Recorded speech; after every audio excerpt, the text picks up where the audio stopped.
Hi, I'm Deanne Mazzochi. Here's how you can sum up the governor's budget address.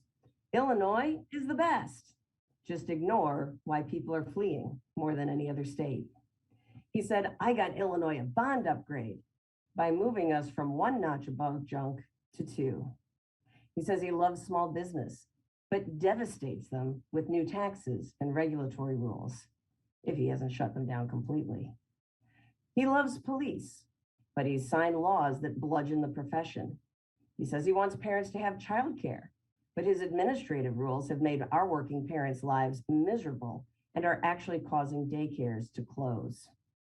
He says he loves schools, but he fought a scholarship program to get poor kids into better ones. He says he'll handle permanent inflation with a one-time only, poll-tested and consultant-approved tax rebate. He says he wants tax relief, but he's only temporarily halting a scheduled tax increase. He says he wants our state to run well, but on his watch, we've had massive unemployment fraud, dead veterans at the state facilities in LaSalle, contempt of 3 court orders because kids were wrongly locked up in psych wards, and our healthcare system is a mess.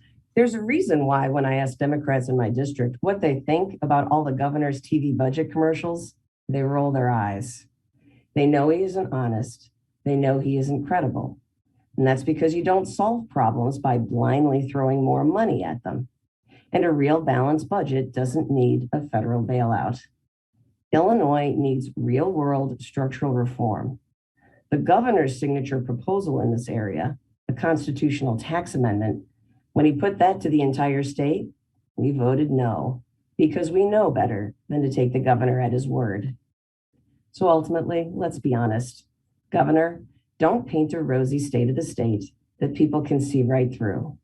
Don't pander to your political activist class, whose ideas aren't working nationally and aren't working locally.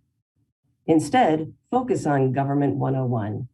Government 101 means you apply common sense to keep your streets safe, ensure schools are actually teaching our kids, you keep the state out of local issues, and if you want to call a budget balanced, you simply can't spend more than what your state pays in.